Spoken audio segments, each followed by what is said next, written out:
It looks good evening, everyone. Welcome Good morning. I was waiting for you to say that. Welcome into another episode of 410 Sports Talk.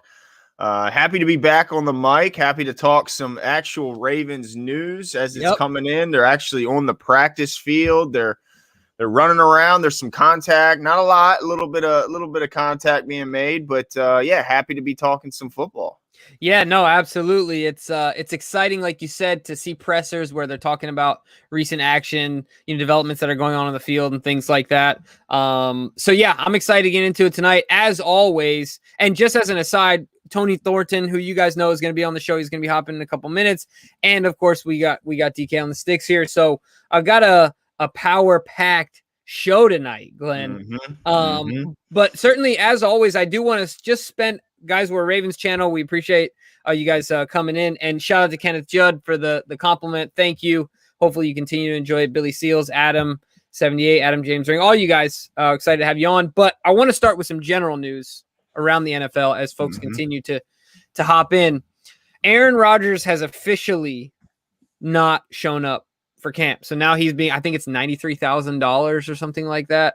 Yes, that he's for losing. 3 days. Yep. Yeah, that he's losing. So what's your take? Where do you sit now? Do you did that solidify your thoughts that he's certainly gone and not coming back? Or does that, how does it move the needle for you and change your thought process at all? Or where are you at?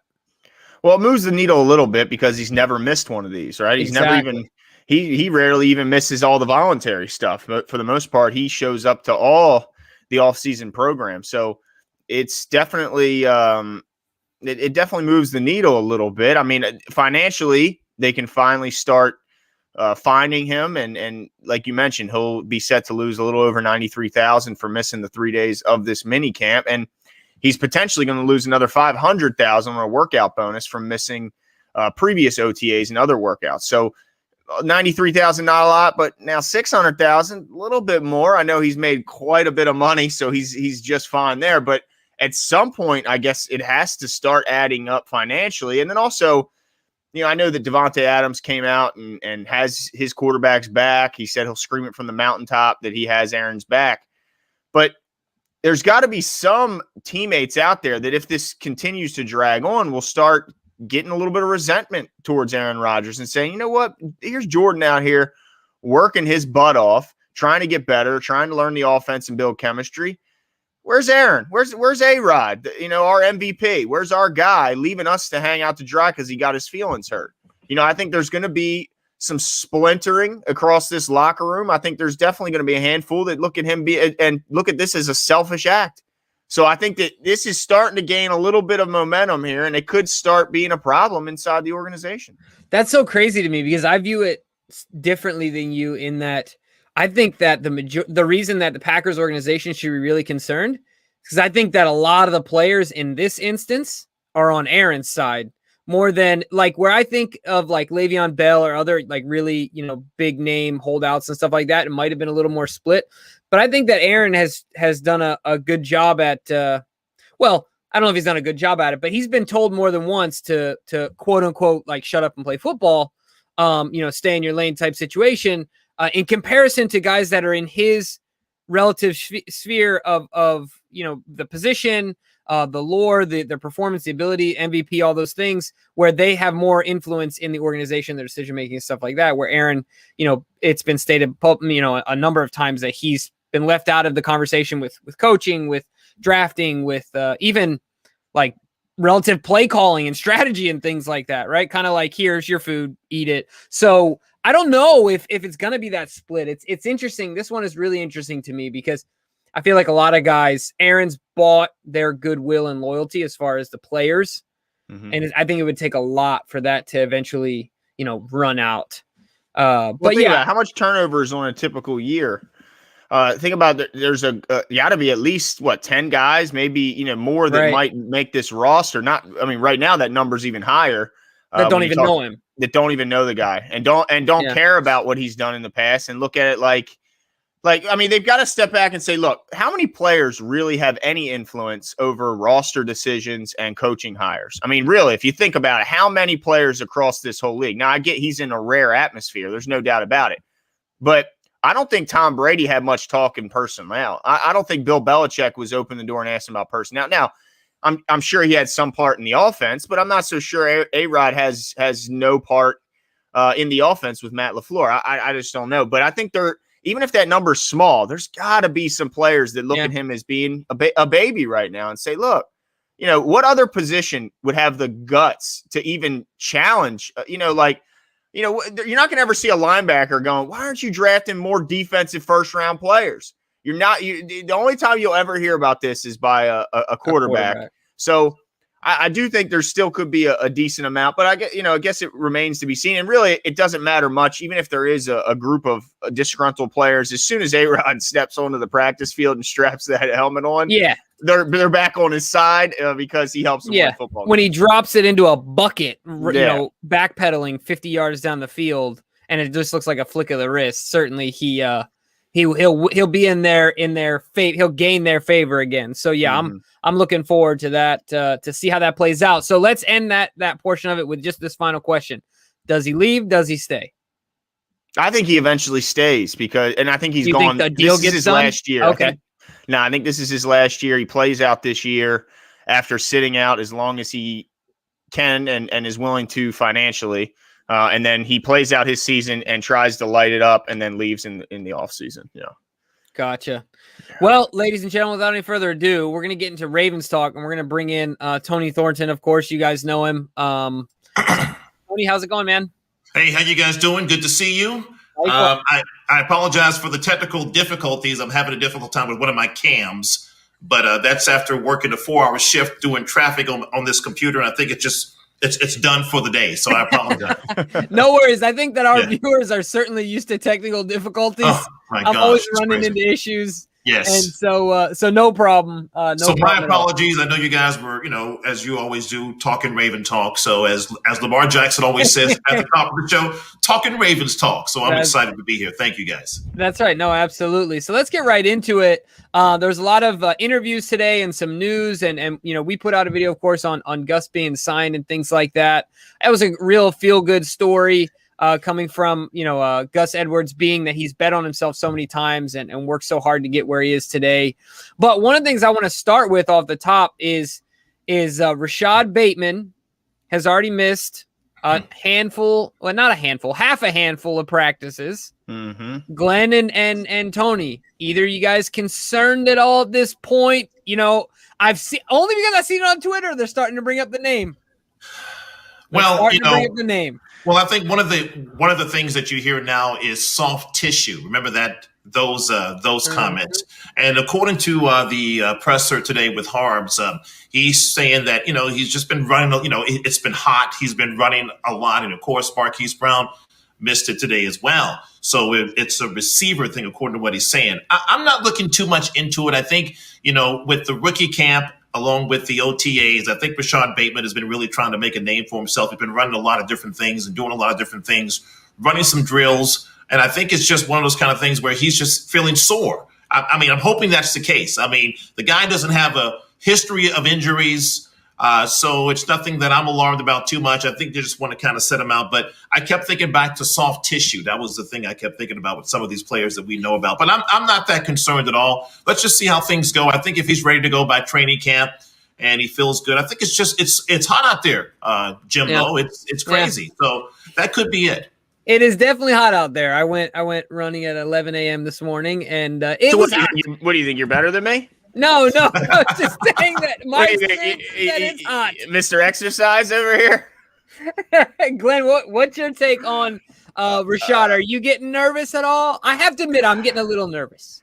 Yeah, I'm starting to look at this like I think Tony might be trying to talk himself out of being nervous because I sense a little nerves in his voice a little bit, Tony. I'm trying to not get nervous, but my goodness, it seems like the Ravens have been snake bitten with first round draft picks at the receiver position, really outside of a cut. Hollywood, that might be.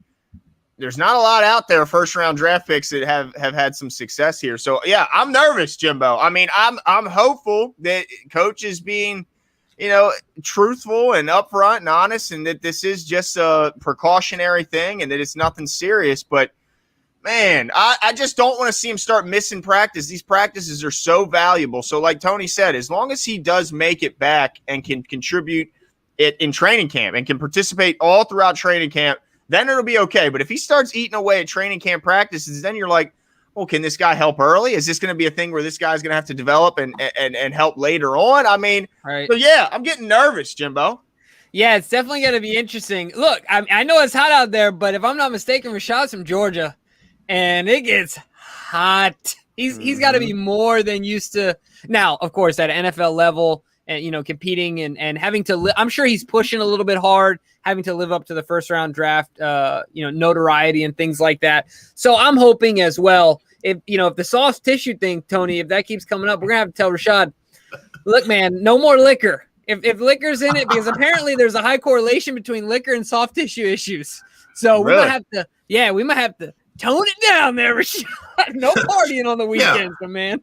Yeah, I think it's certainly interesting to kind of see how this plays out. But, I think to your point, Jimmy, I think he's been pushing it, and I think that he's trying to make a first impression. And he's got some coaches now working one-on-one with him, doing some additional drills. I mean, yes, am I nervous? Certainly you are. You want to have everyone healthy, and that's the key to this year's team is if they can stay healthy.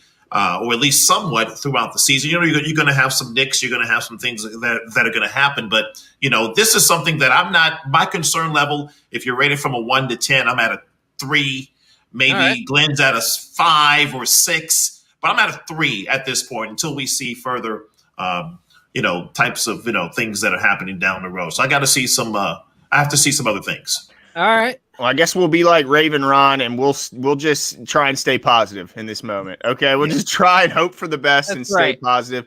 But I want to talk about another young Raven, second-year player Tyree Phillips was a player that we talked about before the season. Is maybe we're a little bit too worried about the tackle position. Maybe we got a young one that just needs a little bit more season, a little more practice and time. Then, as I pick my pen up, there's been a few recent signings that are starting to make me think that what they've seen from Tyree Phillips has not impressed, because they brought in, as we know, Juwan James from the Broncos, who is coming off the Achilles tear just a couple, or was it last month or 2 months ago?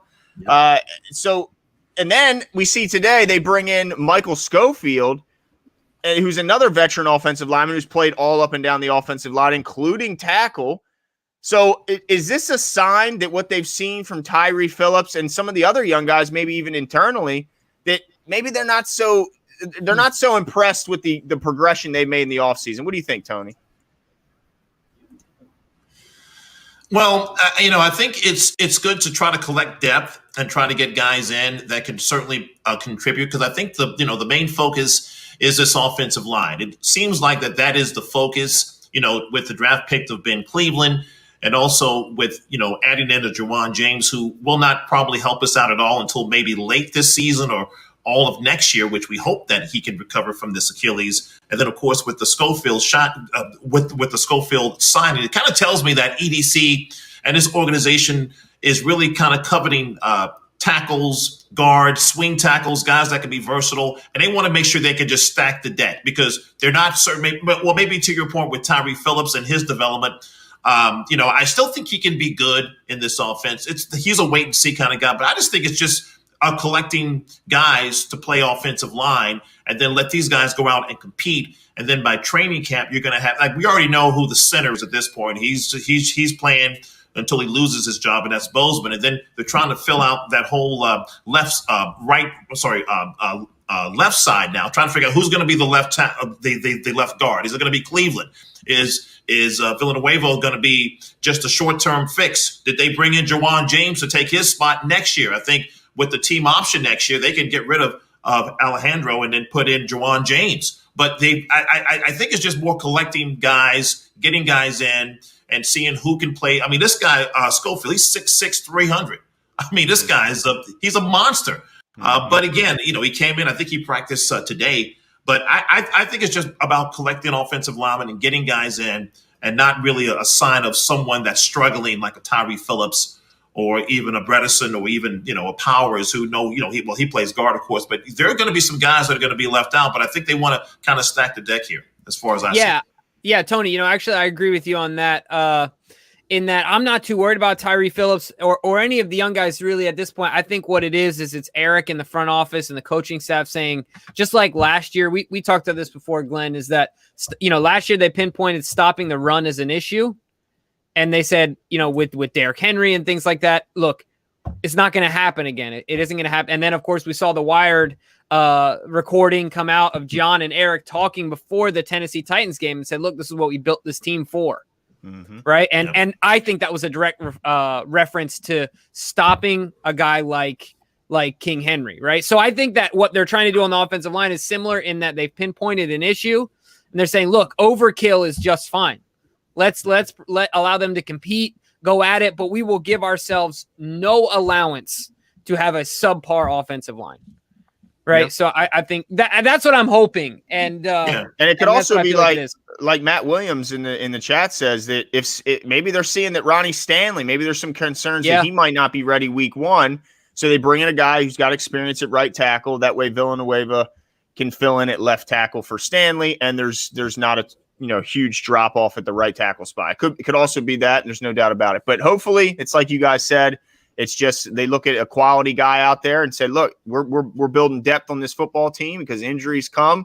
And, it'd be nice to have a guy with playing experience backing up rather than a guy who has none. So, yeah. All right, cool. I like it. So let's get into a little bit more of the Schofield signing a little bit. I'm kind of curious, Jimmy, this is a guy who played in a Super Bowl. He started for the Denver Broncos in Super Bowl 50 in his second season in the league. He was a former third-round pick out of Michigan. So this guy's played in big games. He's played all over the offensive line. Is this just another moment of genius from Eric Decosta? I mean, why was this guy – it seems like everyone needs depth, help at offensive line, not just the Ravens. Why was he available? And is this another genius move here? Yeah, I absolutely think it is. I think that this is Eric Decosta being a more detail-oriented, harder-working GM. There's no other real way to say it. I think that what happens is, and I think the way that Eric has been raised in where he's at today and the training he's got from Ozzie Newsome is that something I think is important. Look, this is just my speculation. I've never talked to a single GM in my life, but I believe that based on leadership within corporations, it's very hard to find a leader that it's pretty rare to find one that isn't willing to listen, actually listen to quote unquote subordinates, right? Like people that report. Yeah, they'll listen, but actually take input from them, right? And I think Eric Decosta, coming from the bottom, he knows the other side of the coin. He knows what it's like to be in those roles. And so he pays a lot of respect to those guys and uses the value of his staff.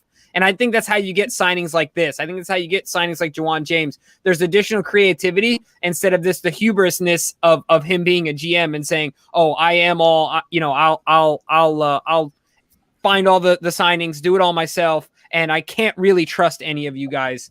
So I think that it's a group effort in the entire front office. And look, how we always say Eric Decosta is always scheming. I think his whole staff is always scheming, right? Mm-hmm. Well, that's a good point because if you think about it, his scouts are certainly his bread and butter. And I think Eric Decosta trusts his scouts and his scouting team more than anybody. This guy, Schofield, could have been scouted a few years ago, and it just came back up in a conversation. And Eric's like, look, I got to trust my dude that was watching him, at Michigan. And when he was trying to tell us to look at this guy, and now they're revisiting that. And I think Eric Decosta really values his scouting team. And you look at some of the pressers when he's that he's had recently, he's kind of leaned on his head of scouting to really kind of give him some information. During the draft, we saw a lot of that. So I think this is more, to your point, of a collaborative effort of trying to get information and intel. And this guy, they're saying, look, this is a guy that we liked, back then. Let's see if we can get him on the cheap now and bring him in and see what he can do. But I think, again, the Ravens are looking to stack the deck on the offensive line. They're not going to go through a season where they have injuries that are going to cause them to not make this offensive line as solid as it can and really kind of get through a 17-game season, which, as we know, is going to be a longer season now. So you got to get through this. So I think that's all this move is to me. Yeah. Gotcha. All right. Well, I want to switch it up a little bit and talk about another young guy.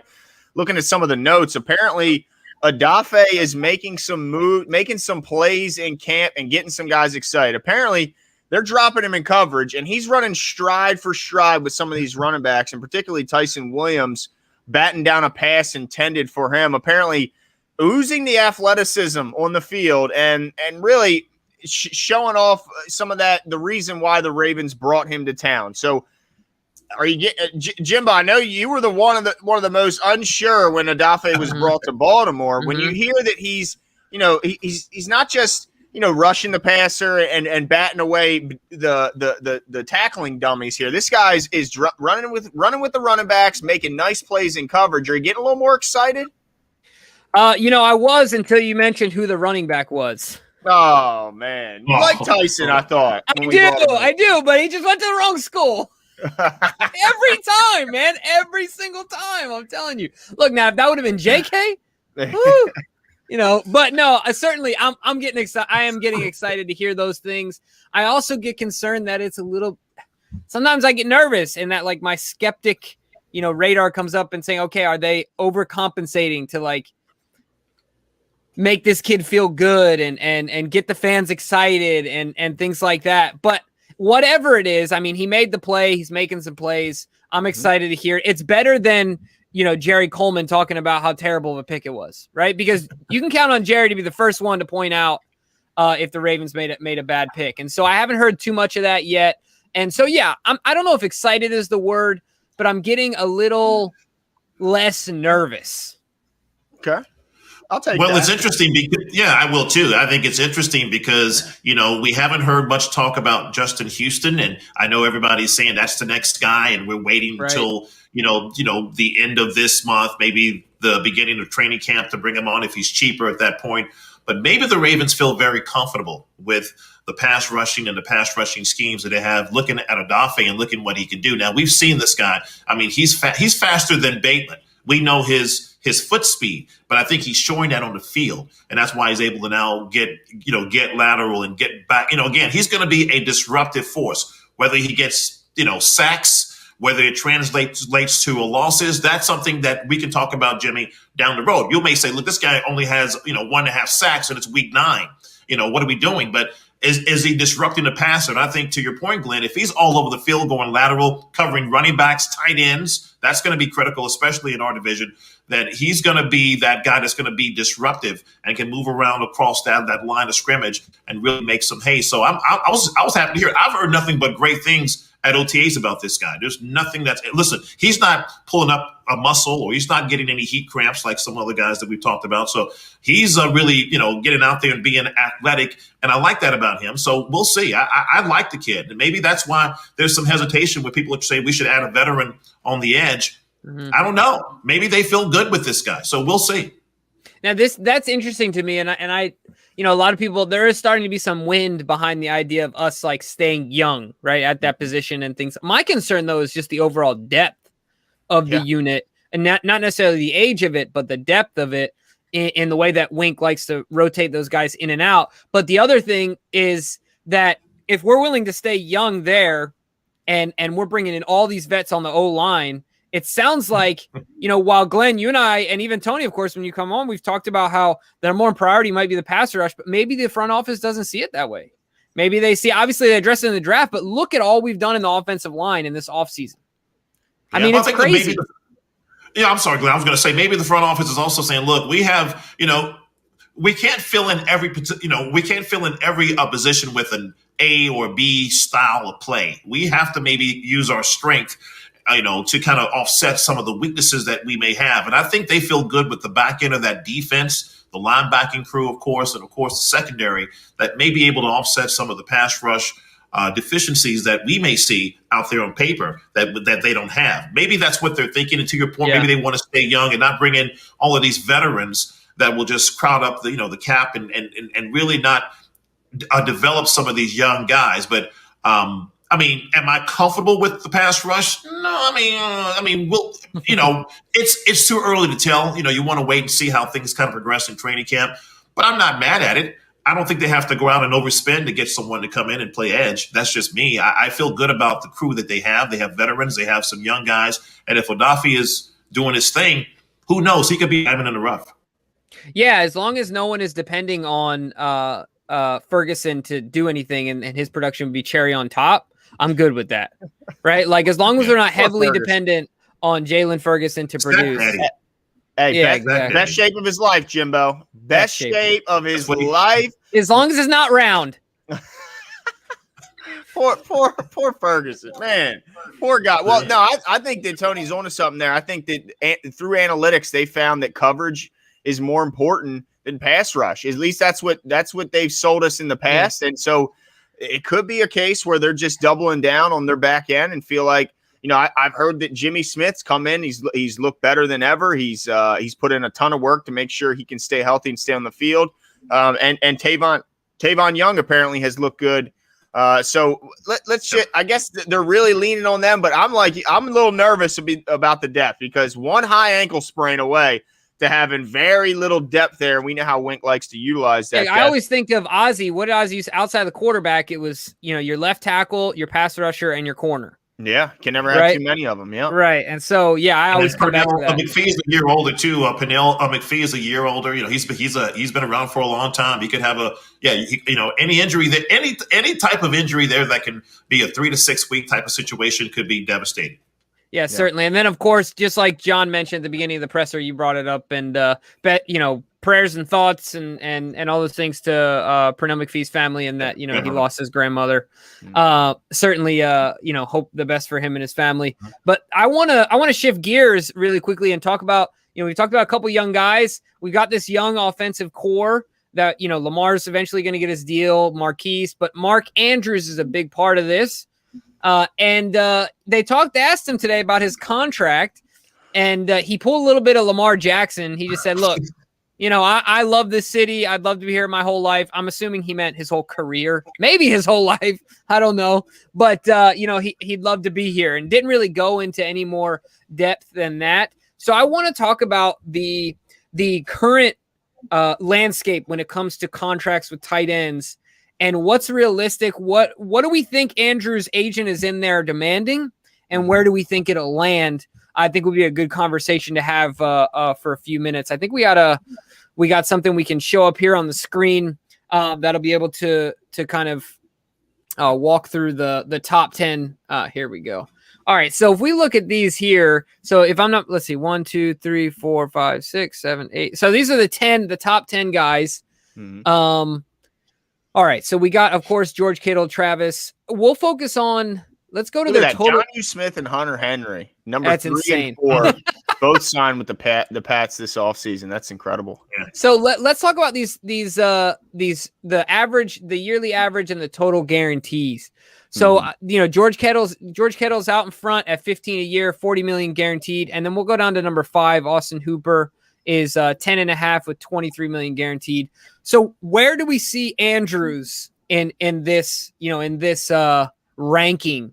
Do you think his agent's in there saying he wants to be the highest paid and there's no way around it? Like he's really trying to make an argument for more than George Kittle? Well, you ask for the stars, Jimbo. You certainly ask for that, and you let them scale you back. You don't go in asking for anything less. But I think ultimately the argument would be he should be no lower.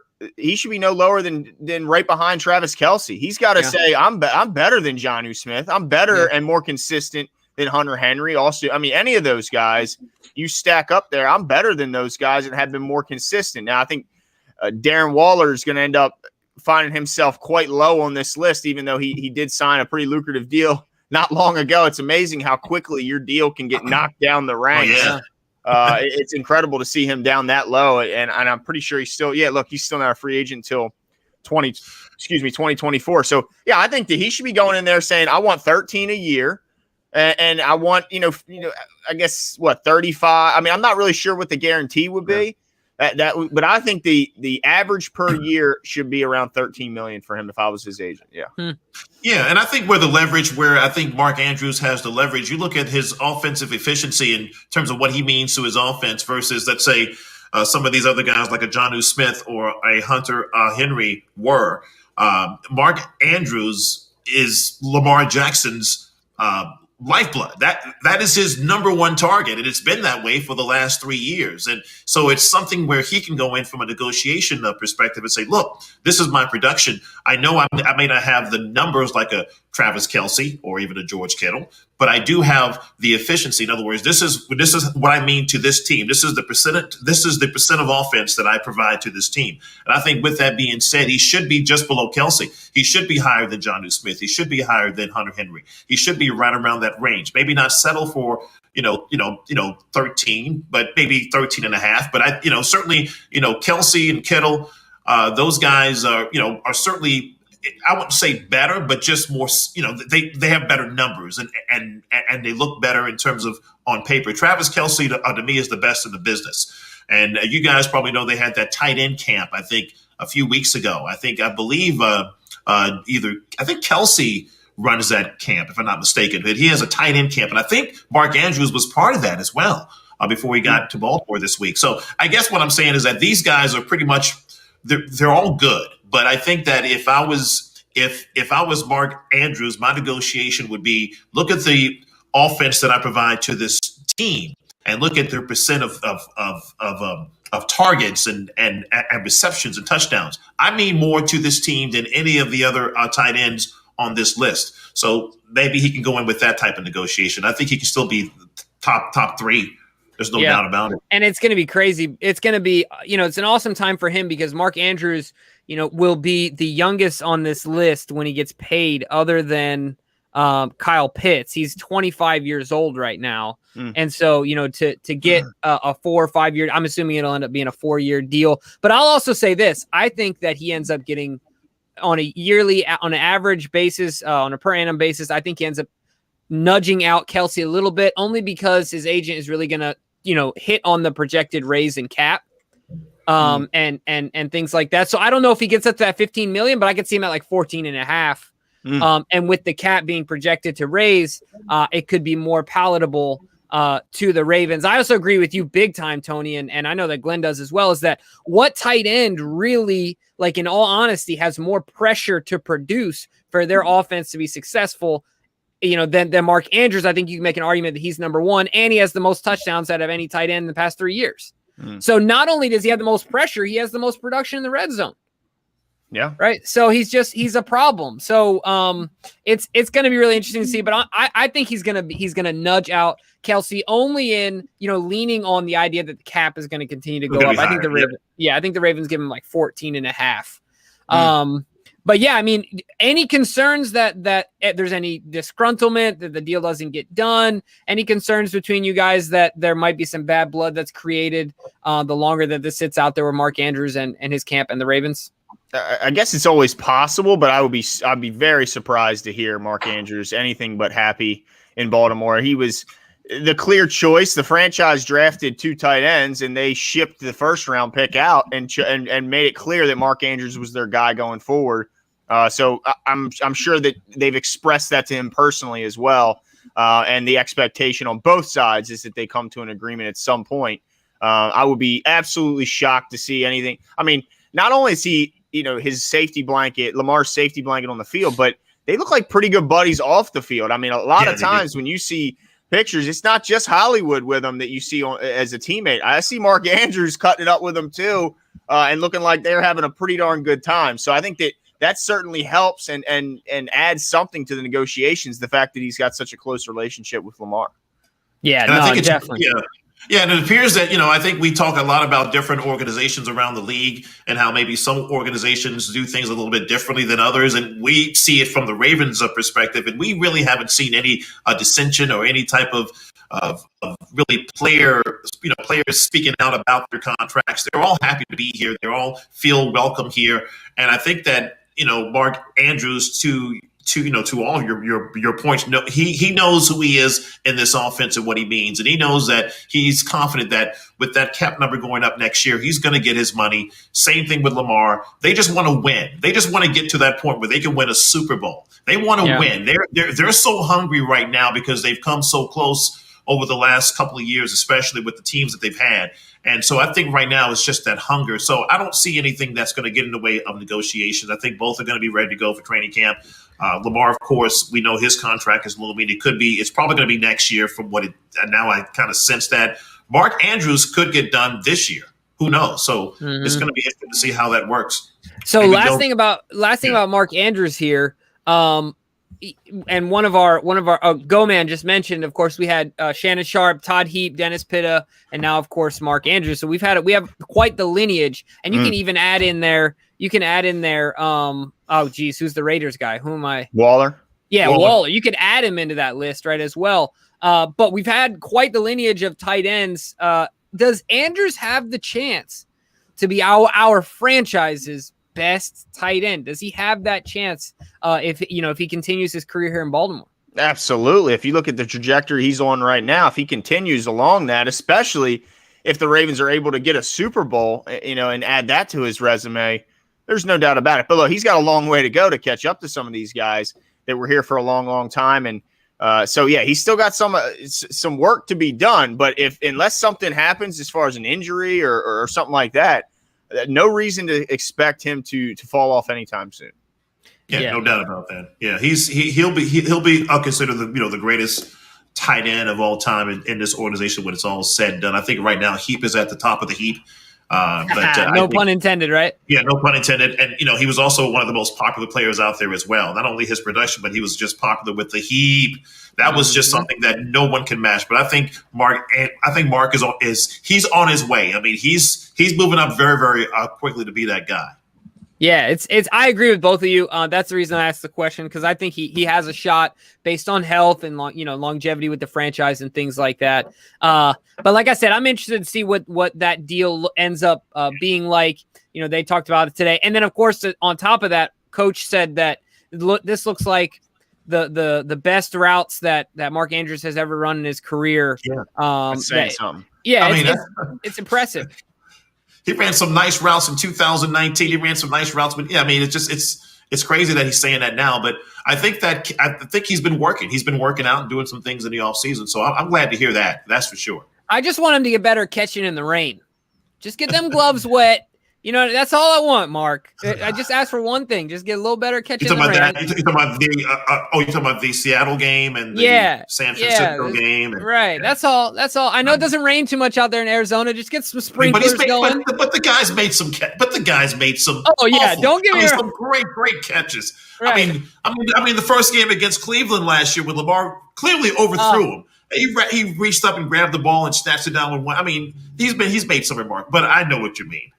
We've all kind of cringed whenever it rains. Like, oh. Do you remember the touchdown, the Chargers touchdown that first year with him and Lamar in the regular season? Oh, that was I fell in love with Mark Andrews there, man. That was an awesome play. Exactly. Now, I want to talk a little bit about the backfield, because J.K. Dobbins is circling social media right now by making this leaping catch in the end zone, where his feet are above the defender's waist. He is flying through the air to make the catch. And apparently this is something he's been working on very diligently through the offseason, getting more involved in the passing game, working on his routes out of the backfield and his hands as well. And I think the Ravens are going to look to get him in space more often and take advantage of his elusiveness. I mean, it's not been a big part of our offense getting the ball to the running backs. Look at that picture. I mean, my goodness, that is insane right there. Going up and high pointing the ball, something we've wanted our receivers to do for quite some time here. So the fact that the running back catching the ball hasn't been a big part of the offense, with this, Lamar being under center more, with these coaches that are being brought in, and they made it clear that they're gonna those T. Martin and Keith Williams are not just working with the receivers; they're working with all the offensive groups that will be catching passes, and that includes the running back. So working on them coming out of the backfield, making themselves available to Lamar. Where do you think? What's a realistic expectation for J.K. Dobbins? Like, is this something where it's really going to be a big part of the Ravens' offense, getting the ball to the running backs, as a pass catcher? Yeah, let me take this one, if you don't mind, Tony, first real quick. I think it has to be. Yeah, I think it has to be for this offense to evolve, and I think based on his ability with the ball in his hand, I think he's more dangerous with the ball in his hands than any of our wide receivers. Why wouldn't you put the ball in his hands more? At the end of the day, that's just what it's about. You put the ball in the hands of the playmakers. Not that our wide receivers aren't, But your running back should be your best with the ball in his hand, unless you're the Ravens, Lamar you got Lamar. Yeah. Right. But JK's probably the only one that in the open field can at least be in the same realm as Lamar Jackson when it comes to difficulty of tackling. Right. So, I think it has to be for this offense to continue to evolve, for it to be deceptive, and for fans to stay happy. I know people aren't very happy with Greg Roman if they don't see more of this, because I think there's a lot of easy stuff last year. I think they're going to start calling for his head. But I also think it has to be speaking of head, it has to be in Lamar's game as well, because I think part of the reason why we don't do it is because Lamar says, screw it, I'm going to take off myself. Why would I give it to you? Right. Yeah. So I think there has to be a conscious effort from Lamar Jackson to make that play. Yeah. That's what I think. Yeah. Yeah. And I would agree. Yeah, I was going to say, especially in the, and you can go back to the divisional game against Buffalo, where Buffalo kind of dared us to use some of the outside, or they left the flats kind of open. They kind of said, we're not going to let Lamar run. They had linebackers in space, and they kind of crowded that edge, but they also left open the outside of the field. That's what we were looking at. We were looking in the middle of the field. And Buffalo knew that. They were genius. They figured it out. And that could have been a time when J.K. Dobbins could have just caught a ball on the flat and ran for, 8 or 9 yards down the sideline, or Justice Hill doing the same thing. So that could have been an opportunity there for that to happen. I think they want to see that more this year. J.K. Dobbins did a lot of that at Ohio State. I guess they're going to utilize that now this year. And I see that they're working on that in the OTA. So it looks like it's going to be part of that evolution, as you talked about, Jimbo, that we have to see in this passing game. And part of that is to have in the playbook some of those flat where Lamar can just dump it off and not worry about, the wear and tear on his body. Just dump it off and let the running backs do the work down the field. So I hope to see a lot more of that, even with Duvernay doing some things in that regard as well, using the athletic ability of some of these smaller guys and these quick guys and get up the field and not really be so predictable when you have, that's why I'm glad to see we're not going to be in the shotgun as much or the pistol formation. Maybe we'll see. Maybe that's smoke and mirrors too that we're hearing, and we're probably going to go back to the same style. Who knows? But in other words, just something that will evolve this offense. And I think getting the ball in the running back's hands in the flat is going to be key here for this year. Yeah. Yeah. Billy Seals says, JK screen game, please. I think we've wanted to see some more screens implemented in this offense for quite some time. I'm hopeful that this is the case. This will be the season we finally see it. But of course, that comes down to a lot of things. I mean, not just Greg Roman, but also, do they have the personnel they feel in the offensive line that can get out, move their feet enough? I mean, we had on the gentleman from the Dogs Daily. Brooks. Yeah, how did I forget Brooks? How can I forget the name Brooks? We had Brooks on. He mentioned that Ben Cleveland, not the most fleet of foot, so who knows the mobility of Ronnie Stanley, formerly very mobile, but he is coming back from an injury. He's had a couple injuries now, if that's affected the mobility. So it really comes down to personnel, play calling. It's more than just as easy as just throwing, calling a screen out there. But we're certainly hopeful we see some more of that, because I think that's awesome to add that wrinkle, especially if teams want to be aggressive and stack the box. If they want to start sending blitzes, it'd be nice to dump it over their head and catch them sleeping, like we've seen happen to the Ravens, somewhat recently. Yeah, for sure. And I think that there's also a difference, of course, between a called screen and then a check down, right? So just getting the ball in the hands of JK, whether it is a screen or a check down, either way. But I think the check down portion of it does lie more in Lamar's hands. In that, we want to get the ball to him more and having faith in his guy, and also foresight to know. Sometimes Lamar Jackson kind of reminds me of it's the curse of being like a Russell Westbrook or like an Allen Iverson and things like that, where you can just do so much. You take it on. Yeah. Right. Because you can. You know what I mean? But to have that foresight to say, you know what, I'm going to let JK do it. Instead, I'm hoping, because I think that's one of the missing pieces that Lamar will need in his mental maturation as a quarterback to continue to grow. Take what the defense gives you. Exactly. And if that's a 3-4 yard pass to Gus Edwards, then so be it. And then you live another down. So, live to play another down. Exactly. And also it's less risk of injury. I mean, look, we love Lamar. He's been extremely durable, but every time you run, there's that chance that something could happen. Yeah, you can only play with fire so long, right? Yeah, exactly. And you think about, I know this is a side note, but think about that Cleveland game where Lamar came in on that fourth down play, and he had a chance to throw it to the flat to J.K. Dobbins off to that right side. He was wide open. I mean, J.K. Dobbins was wide open, and then all of a sudden J.K. turned around and says, no, follow me. No, follow me. And he thought Lamar was going to run, and then Lamar, of course, threw it to Hollywood in the middle of the field. But that was an opportunity that J.K. could have had, because that's always going to be there, because the threat of Lamar running, J.K. is going to be standing there like, hey, give me the ball. But J.K. gets caught up into the Lamar thing too. Like, I should be blocking for this guy. So we'll see if we see more of that, especially with some plays down the road in training camps and some of the and the rest of the OTAs as well. Well, and I hope that that's a wrinkle that we see more, because that play, the way that it happened, it wasn't designed exactly to happen that way. But I would love to see Lamar, you do an RPO and he comes out holding on to the ball, guns ablazing, tucked in, and then all of a sudden, he tosses down. Exactly. Because there's not that many guys. As soon as the defense sees Lamar like this, head down, ball tucked, they're all going after him. And all you need is one pause. Yep, that's it. And then bam. And Hollywood's gone. Sammy Watkins is gone. Rashad Bateman. Half a second, right? That's it. So I want to see more of that. I'm really excited overall to see what this offense is going to do. But I think that this, I've said this before, this has to be, and I'm confident this is going to be the year that Greg Roman has to really expand his mind, to open up his playbook and to not fall into the same trap that he did in San Fran and that he did in Buffalo, right? I know from a career standpoint, he wants to avoid this. This is a pivotal point in his career. It's not like he wants to go out there and follow the same trajectory he has in the previous organizations. And I think we got the coaches and the players to do it, man. So, certainly screen game it is. And then also the check down, big, important parts of this offense moving forward.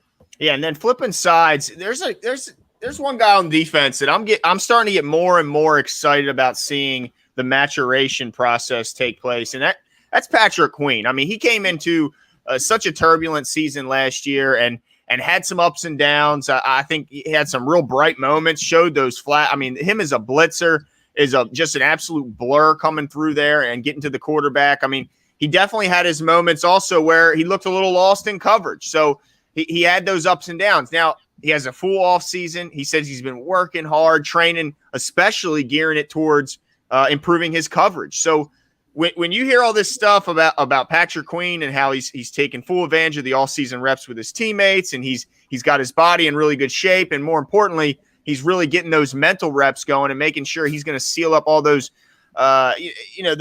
those issues where he wasn't sure where to be. It seemed like he was kind of lost at times. How excited are you guys at seeing what Patrick Queen can be in his second year in the NFL? Tony? I'm extremely excited. I mean, you're talking about a guy that's now going to get a full off season coming in from LSU. We saw what he did that last year at LSU and how he was impactful in championship games or in the championship game rather at LSU. And now we can and we saw glimpses of that early on in the season. But then I think he just got sort of worn down because he didn't have that full off season. He didn't get a chance to kind of see how the NFL game kind of evolves and develops. I think it really got ahead of him a little bit. He played okay. I mean, we thought the first 4 or 5 weeks, especially after that Washington game when he had a phenomenal game, that he was on his way to be perhaps a candidate for Rookie of the Year. So I think that there's a lot of potential with this guy. He has a new number. He has a new attitude now.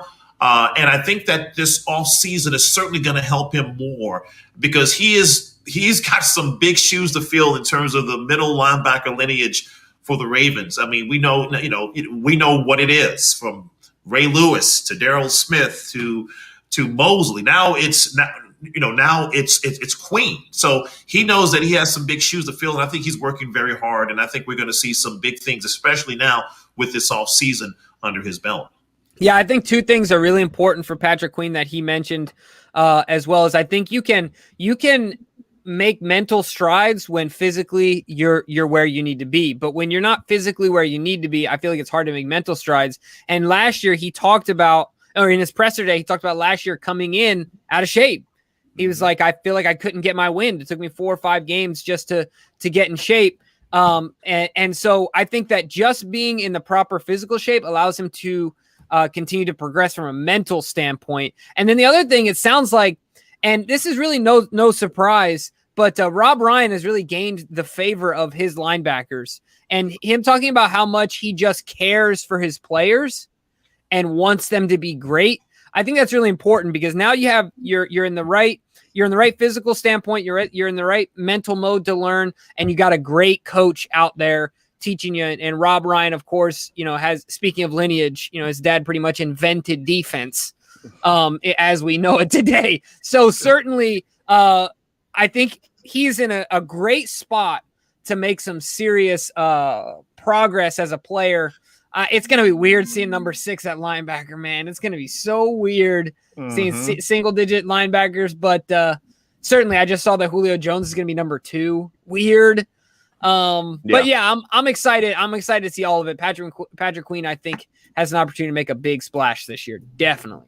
Yeah, he's probably the player that I expect to make the biggest jump from the rookies last season. That guy. I mean, he's also relatively new to the position. I mean, he didn't get a ton of snaps at LSU. He came in as a running back. Yeah, I mean, and was playing behind some really good linebackers ahead of him until they eventually went to the NFL. So he's still relatively young to the position. So a lot of room to grow, and another guy that has all the physical tools. And if he can, catch up, and get the mental side down, like we saw that lineage you were talking about, Tony, absolutely excel at, then man, he could be absolutely special because the dude is an absolute blur on the field and can be used in a variety of different ways. So excited about him. And behind him, I touched on a little earlier, but I want to expand a little bit.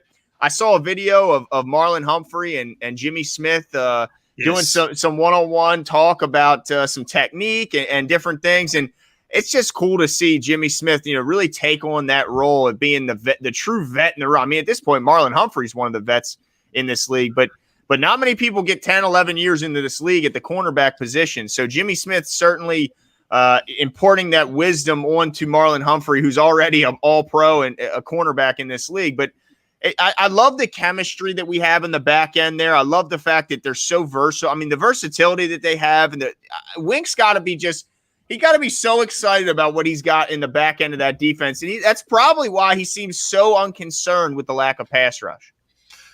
Yeah, and I think that's a great point. And we talked about that earlier. That's why I think that, from an edge perspective, I know that's something that we're clamoring about, and we want to get someone else in to play, to really stay in an edge position. But with this secondary and how well they work together, the chemistry, and to your point, Glenn, when you saw, Jimmy Smith just giving some footwork tips to Marlon. Marlon doesn't need footwork tips. This guy, fruit punch. I mean, this guy knows what he's doing, but, he understands that Jimmy Smith is a heady veteran. He played in the Super Bowl. Everybody forgets about the Jimmy Smith Crabtree connection in the end zone that could have cost us a Super Bowl, but Jimmy Smith made a great play back in 2012. That was a game that, again, that was another nervous game for Ravens fans. But the bottom line is that Jimmy Smith has that veteran presence. And although, yes, we get concerned when he gets hurt and he's injured, but when he plays, man, does he make a difference. And I think that the young guys understand who Jimmy Smith is and what he represents for this team.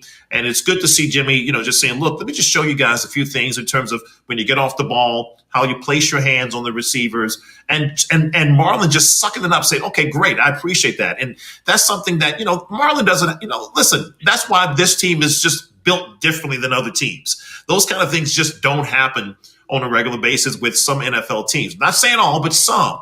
And you got to know that this team is, I think that their number one focus this year is we've got to go and get that chip. And so they need to help each other. So that back end, to your point, Glenn, is really going to be special.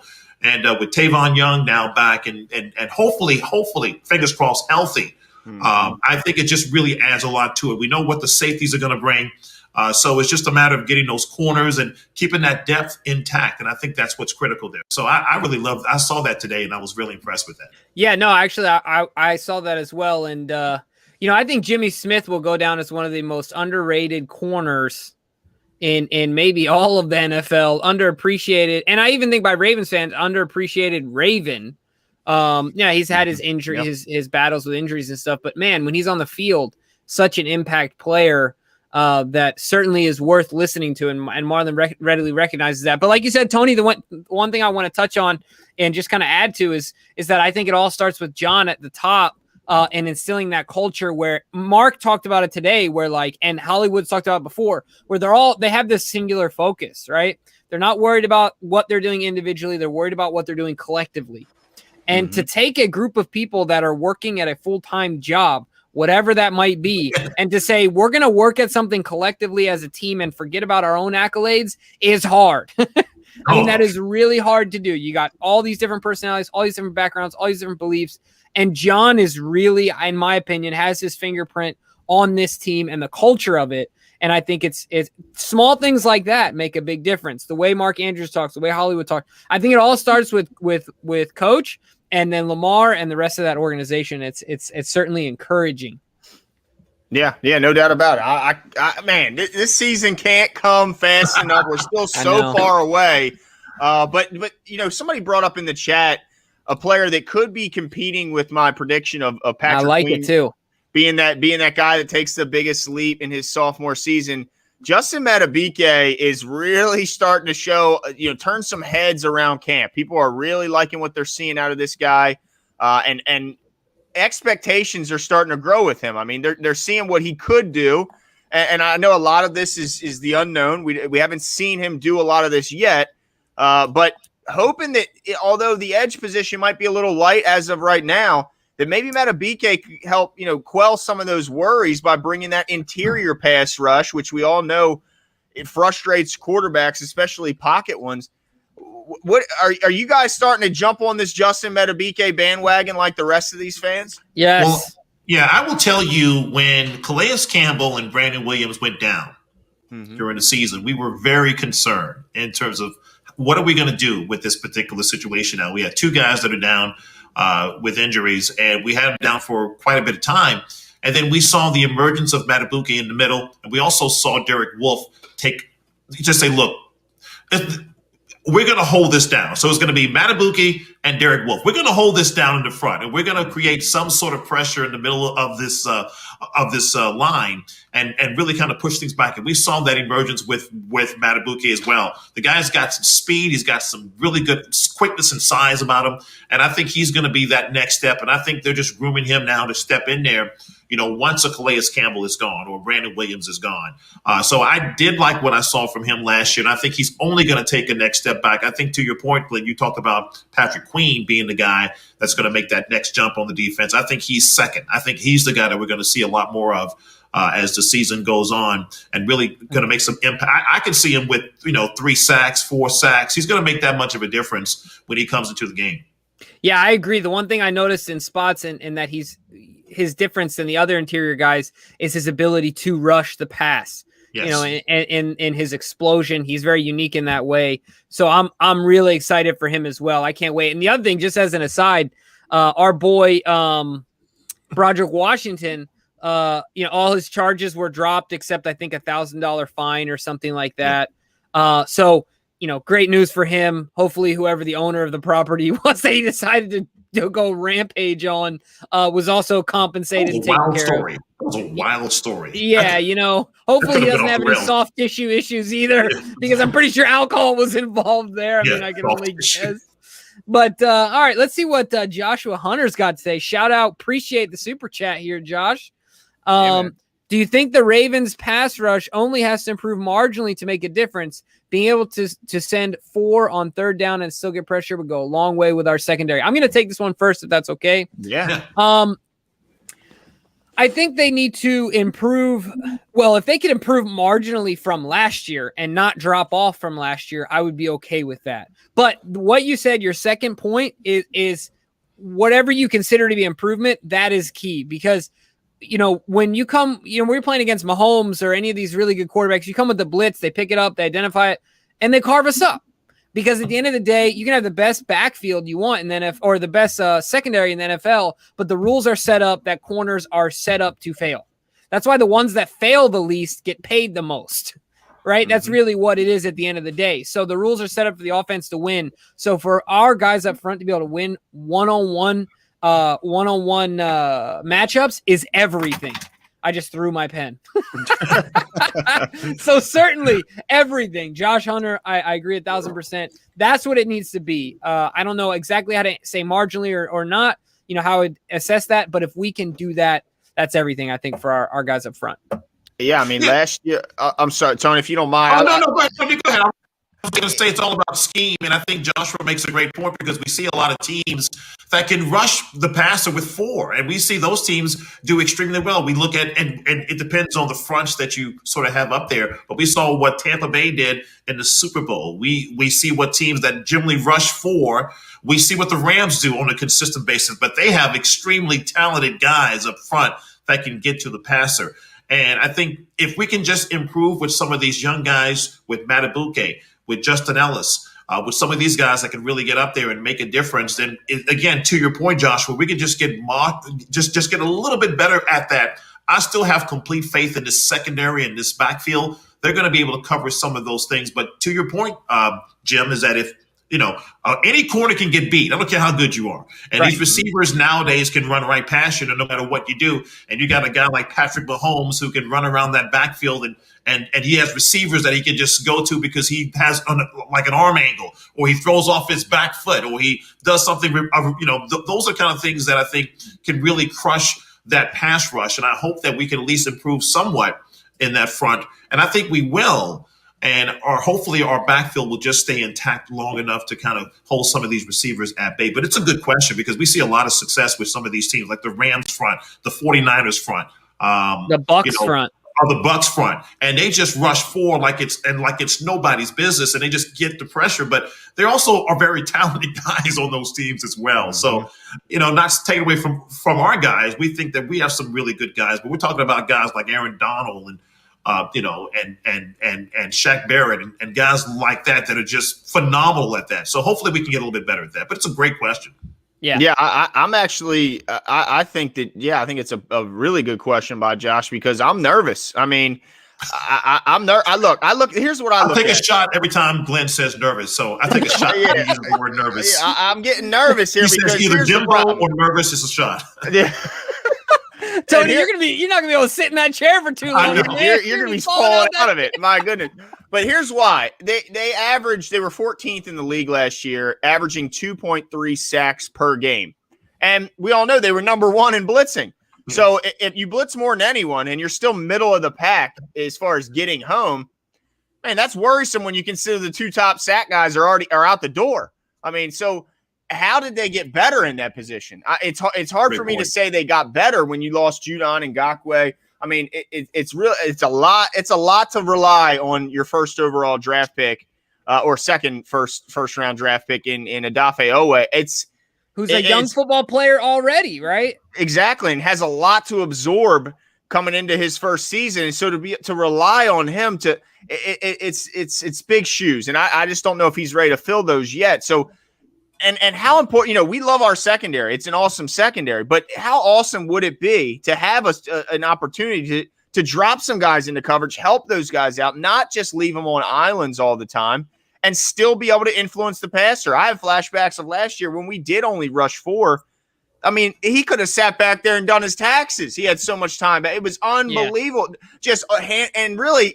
It's not like they were really trying to tear it and they had max protect and they had a back in the backfield and they had tight end. No, just the 5 down linemen easily handling the 4-man pass rush. So I don't expect that to get any better. And even if they were to bring in a Justin Houston, I'm not sure how much better that's really going to get a 4-man pass rush. I mean, you're really going to have to get some help from Justin Metabike. I mean, you're going to have to get some help all up and down that line to be on it. And man, but it would be awesome to not have to constantly rely on sending more than they can block and leaving guys on islands on the back end, which we love those guys. But like you guys said, I mean, there's a lot of talented receivers out there. And as good as these corners are, they're not immune to getting beat occasionally. So it would be nice to have that wrinkle, to have that possibility to every now and then not blitz the house, drop some guys in coverage, confuse the offense a little more, because as Jarvis Landry said, the Ravens, they'll just man up and they'll blitz you and they don't care what you're doing. They're going to do it and they're going to do it anyway.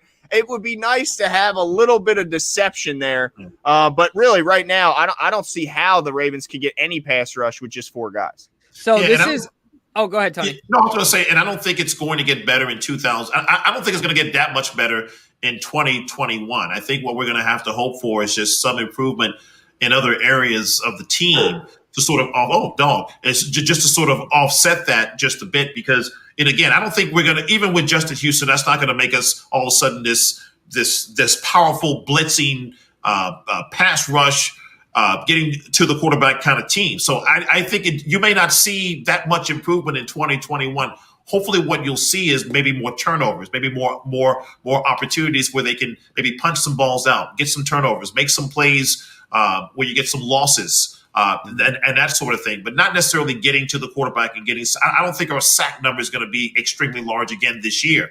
I know we're going to be blitzing because that's what Wink does, but I don't think with the talent that we have, it's just not going to happen. So I don't think we're going to change. Also, we're going to become the LA Rams and the Buccaneers. It's just not going to happen. Not with this talent. And I'm not knocking our guys. I'm just saying that they're still young, and you have some older veterans too. So it's not that young, really hungry kind of sack guys that you would like to have. So.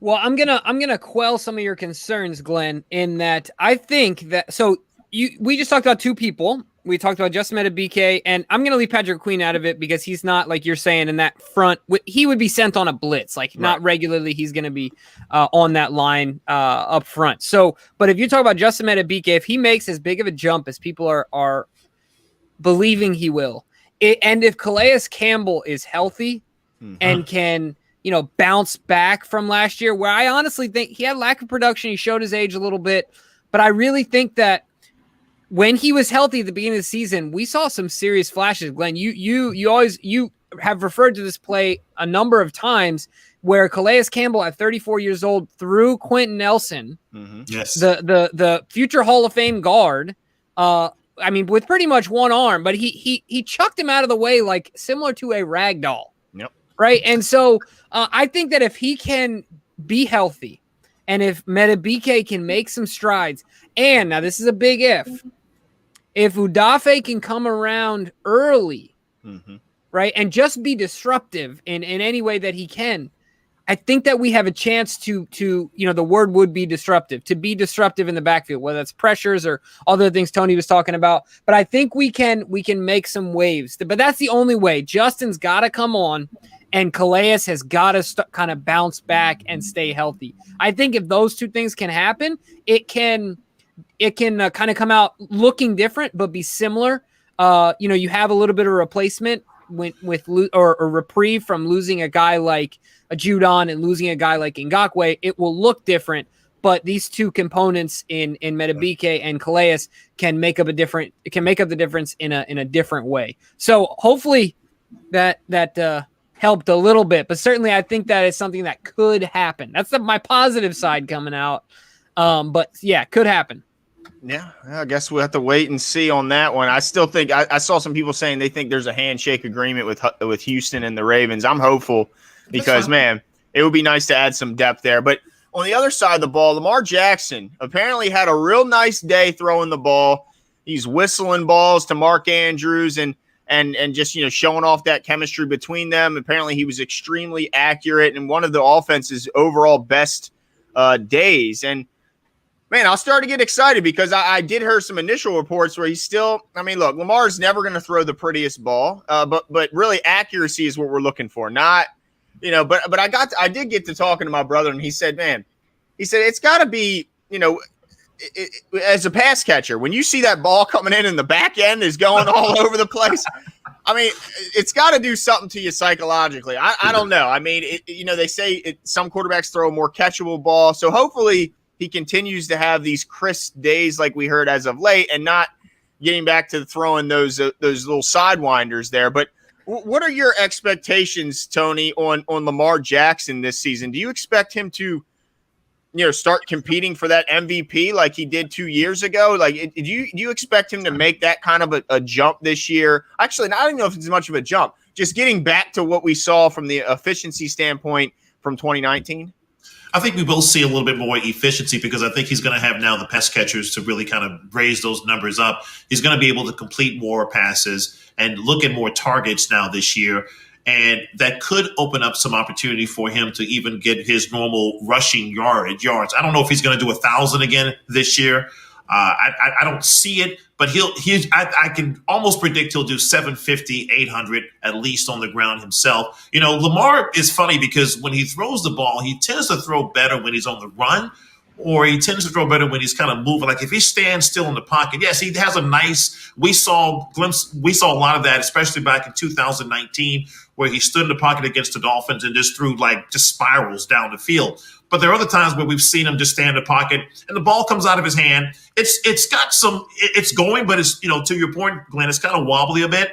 But his receivers have got to go up and make those catches if it's in their range. And I think we have the receivers this year that can make those plays. But Lamar is better when he's rolling out, throwing those sidearm passes, which I have no problem with. I have no issue with. If Patrick Mahomes is okay with doing those things, why can't Lamar Jackson do those things too? I'm tired of people saying it's okay for Patrick Mahomes to throw a sidearm. He's just a phenomenal guy. But when Lamar does it, he's got to work on his mechanics. That's ridiculous. They both have that skill set where they can throw from the side at all angles, and I think it's fine. I think Lamar can take a jump. I think he'll be in the running for MVP this year. There's no doubt about that.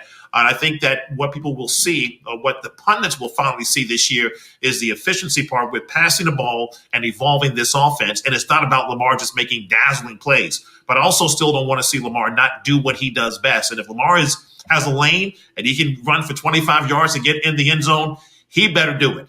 He better just go do it and leave it at that and let him score his touchdown and move on. So I hope that he stays that way, but I hope he also evolves as that quarterback that can do it all, just like they say that Patrick Mahomes can do. I just hate to hear the comparison that Patrick Mahomes makes spectacular throws off his back foot and off his back, where Lamar does it. Oh, look at him. He's got some issues. He's got some throwing problems. He needs to work on that. Come on. So, dude, Tony's been watching the show. He sounds a little bit like Haskell the Rascal over there, getting a little salty there, Tony. Hey, Jim, I want to change the question a little bit to you. Very similar, okay, but I want to change it a little bit because I still get the haters, as we saw from the Raider fan who was in here last week. We still get the haters saying a lot of the similar things about Lamar Jackson. He's a running back playing quarter. What would it take for Lamar to do this season to finally stop hearing he's because we've seen him lead the league in touchdown passes. We've seen him lead the league in touchdowns from the pocket. What would he have to do to finally get the respect he deserves when it comes to his arm?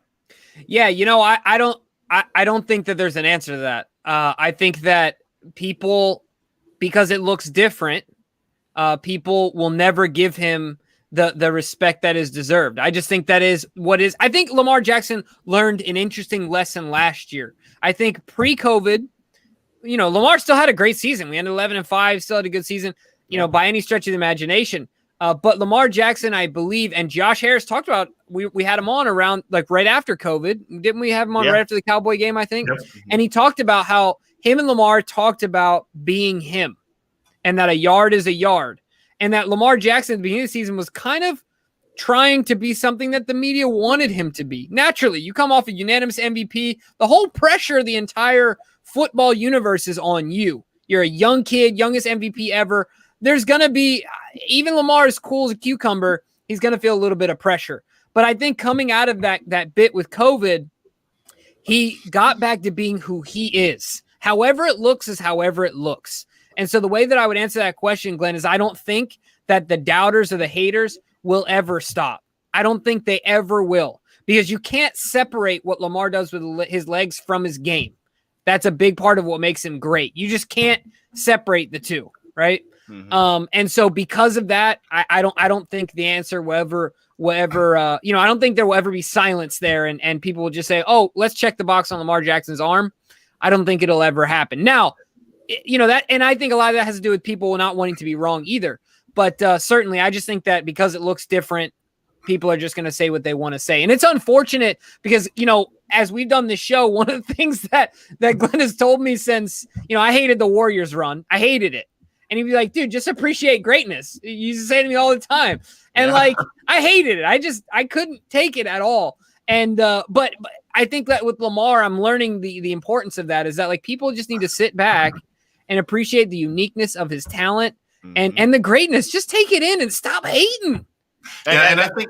Oh, I was going to say. I'm sorry, I didn't mean to cut in, but I have one more point about that because I really feel in my mind that Lamar Jackson is just I think he's just as good as a Patrick Mahomes or any of these guys that are out there right now. I think what separates Patrick Mahomes from Lamar right now is a Super Bowl ring. And I think that until this style shows that it can win a Super Bowl, I think that's when people will finally just shut up. I don't think he has to win multiple rings. I think he has to win one, because when he won his first playoff game, people celebrated. They thought it was the biggest thing in the world. And they said he's finally won his first playoff game. They didn't talk about losing that divisional round. They didn't say, oh, well, he lost another game. It's like he finally won one. So I think once it gets to a point where Lamar can get set up where he can win a ring, which I think he will, I truly believe that, then that's when they'll say, well, this style really works in the NFL, because now you can win a Super Bowl with a running quarterback and a guy that can also pass. Like it's going to be bigger news than it is, because Patrick Mahomes already has the ring. So it's easy to say that his style works. It's easy.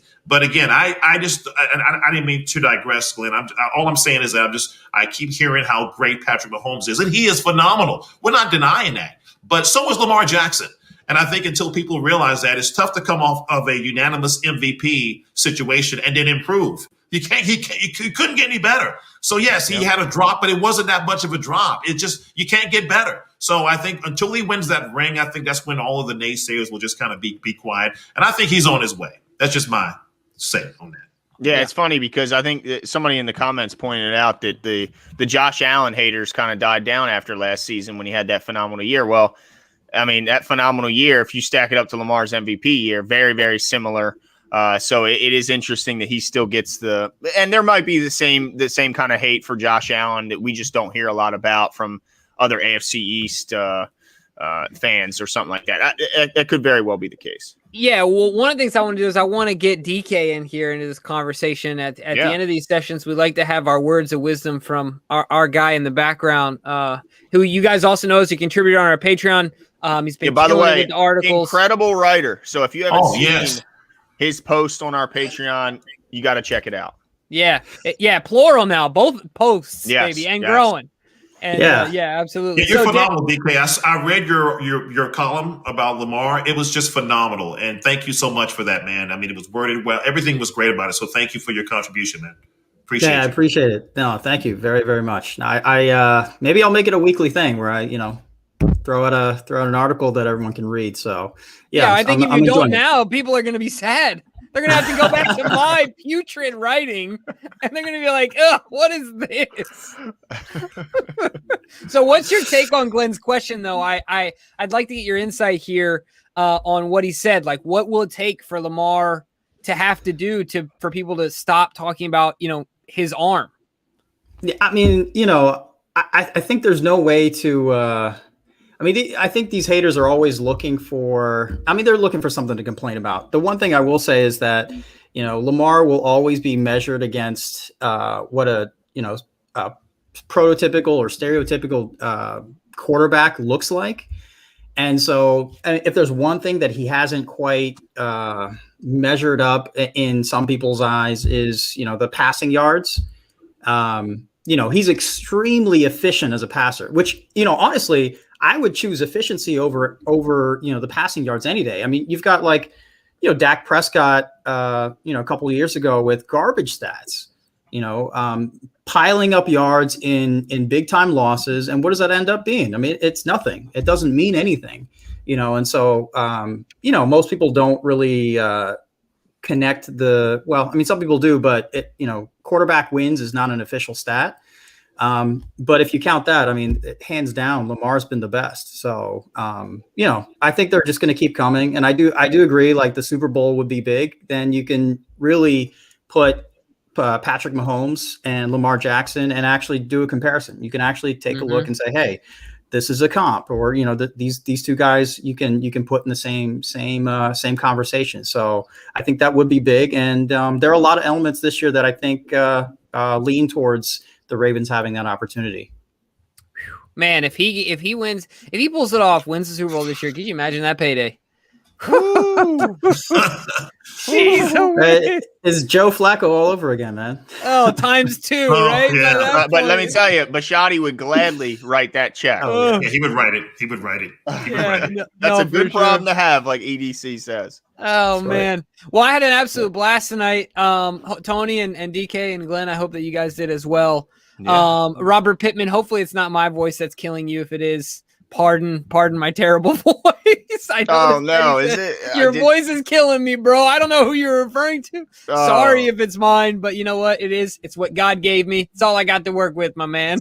So, but I appreciate it. I had a blast night. Tony, thanks for coming on. DK, we appreciate the words of wisdom as always. Let's give some shout outs here, Glenn. I noticed that David Nance, of course, as you guys know, is the guy that that we saw, on the street, and he pointed us out, which was awesome. He's been contributing in the comments. So shout out to David, Fabian, Tanja Bowman, of course. Who else we got here, Glenn? Living legend, always. Yeah, I think he called him Wax Prescott. How about King? Was King on tonight? I didn't see King that. was here. King on? Apugo was here. Yep. Yes, Yep. I love that name. Yeah. Wesley Slemp, appreciate you coming out, always showing support. Lee Palmer, you as well. Fabian Barcenas, I probably butchered that, but what's going on, Fabian? Appreciate you. Billy Seals, always riding with us. Marcel Allen, same as him. Joshua Hunter with the big super chat. Appreciate that. Yeah, Troy, always words of wisdom from Troy. Always appreciate that. But yeah, I mean, Sancho Mac, you as well. Thanks to everyone who didn't comment, all the silent observers. We really appreciate you guys showing some love and coming out and watching us. But yeah, I mean, we're going to be back quick because there's a bunch of other news popping out. So, we won't be gone long. Hopefully Tony will be back on with us shorter rather than later because we always enjoy having Tony on, and the fans obviously love having Tony on as well. So yeah, great show, you guys, Jams and Tony and DK as well. Yeah. In closing, of course, I've said it before. Of course, Nick Solano was repping the swag. Appreciate that, Josh, James, and Glenn. Sorry, DK, I was stepping on you there. My bad. James and Glenn, best in the business. We love it. We're glad you guys are picking up. Is it business or business? That's right. Best in the business. Business. That's right. But certainly, speaking of which, of course, we got our swag that's out. The link for our store is going to be in the description of the video once it's finished being live. So go check it out if you guys want to grab a shirt. I'm messing with a McBanger shirt, Glenn. I have it set up. It's going to have 410 Sports Talk in the middle with 2 buns. No. So it's going to be pretty awesome. But make sure you guys check it out. All the other things as well. If you want to see DK's stuff as well, we'll talk to you guys soon. See you.